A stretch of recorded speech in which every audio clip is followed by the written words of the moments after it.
আমি তাজরিয়ান চলে এলাম আপনাদের মাঝে আমার আরেকটি নতুন ব্লগ নিয়ে। কেমন আছেন আমার সুইট সুইট লাভলি ভিউয়ার্স? আশা করি ভালো আছেন, আমিও ভালো আছি। আজকে আমাদের বান্ধবীদের মিলন মেলা। আজকে আমরা চলে গেছি একসাথে টাইম স্পেন্ড করার জন্য এক ফ্রেন্ডের বাসায়, এবং আমরা সবাই মিলে তার বাড়িটাকে আমরা এখন ঘুরে ঘুরে দেখলাম এবং অনেকক্ষণ গল্প গুজব করলাম। দেন আমরা সব ফ্রেন্ডরা একসাথে দাঁড়িয়ে আমরা কিছু আমাদের স্মৃতিচারণ করে নিলাম, মানে আমরা আমাদের দিনটাকে স্মরণীয় করে রাখার জন্য আমরা কিছু ছবি ক্লিক করে নিলাম এবং খুব আনন্দ এবং খুব আড্ডাবাজি দিয়ে আমাদের দিনটাকে আমরা আজকে অতিবাহিত করলাম।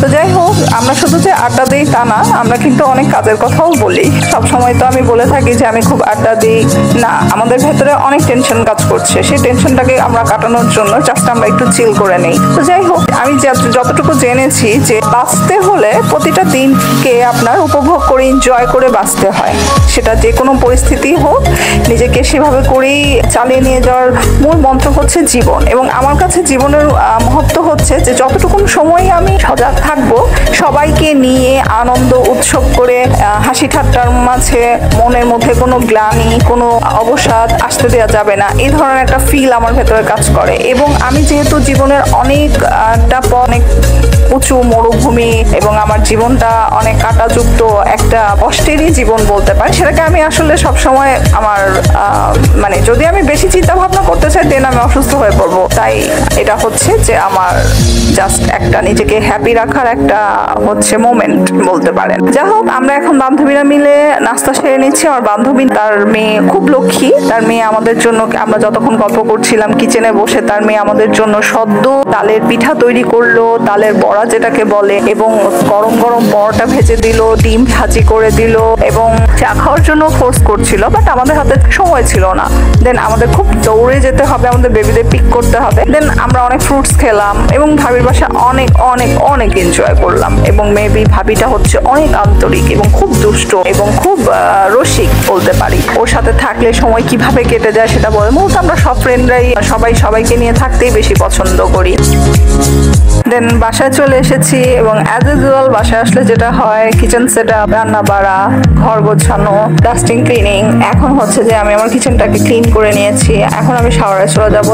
এখন আমি আমার দুপুরের লাঞ্চ সেরে নিচ্ছি এবং ভাবছি বসে বসে, আর আজকে বিকেলে আমার একটা কাজ আছে, ওই জন্য আমাকে বাইরে যেতে হবে। তো যাই হোক, যে ভাবা সেই কাজ, আমি চলে এসেছি আমার গন্তব্যে। এখন আমি একটু কিছু নিজের জন্য সময় স্পেন্ড করছি। তারপর আজকে আমি যেখানে চলে এসেছি, পরিবেশটা অনেক মনোরম, সুন্দর এবং সাদৃশ্যময় একটা জায়গা।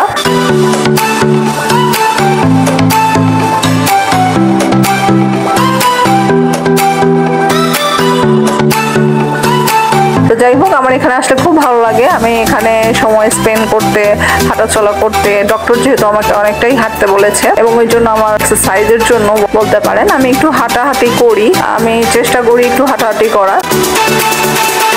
এই সুন্দর দৃশ্যের পরিবেশে আমি আসলে নিজেকে হারিয়ে ফেলেছিলাম। যাই হোক, আমি বের হয়েছি এবং আমি আমার কাজটা সেরে নিয়েছি এবং কাজটা শেষ হওয়ার পর আমি আজকে যেটা করব, আমি আমার নানুর বাড়ি যাব। দীর্ঘ অনেক দিন পর আমি আমার নানুর বাড়িতে আসলাম এবং আমি সময় একেবারেই করতে পারি না আমার নানুর সাথে দেখা করার জন্য। আমার নানু অনেক আমাকে ফোর্স করে আসার জন্য।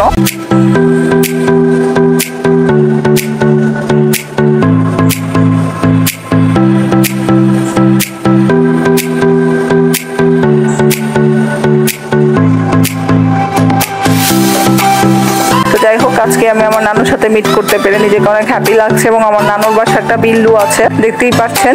এটা আমার নানুর পোষা বিড়াল এবং আমার নানুকে খুব ভালোবাসে। কিছু সময় তাকেও আমার মেয়ে ধারণ করে নিল এবং আমি আমার নানুর সাথে বসে আড্ডা দিচ্ছি এবং মনের সমস্ত রিল্যাক্সিং মুড, আমি আমার যত স্ট্রেস, আমার যত কাজ করার পর আমার ভেতরে যে স্ট্রেস ছিল সে সমস্ত কিছু যেন আমার উধাও হয়ে গেল।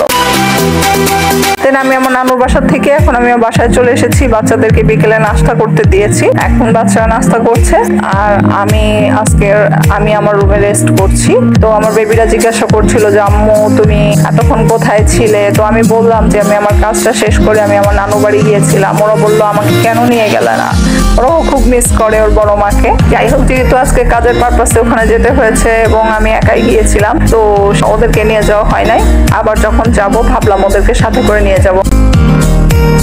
তো এতক্ষণ পর্যন্ত আমার এই ব্লগটা দেখার জন্য এবং ব্লগটা কেমন হয়েছে সেটা অবশ্যই আমার কমেন্ট বক্সে আমার ভিউয়ার কিন্তু জানাবেন। আমি কিন্তু ডিসঅ্যাপয়েন্টেড হয়ে যাচ্ছি ভিউয়ার, আমাকে কেন আপনারা কোনো কমেন্ট করছেন না। তো যাই হোক, আজকের মতো আমি এখান থেকে বিদায় নিতে চাচ্ছি। So love you viewer, till then take care, bye by.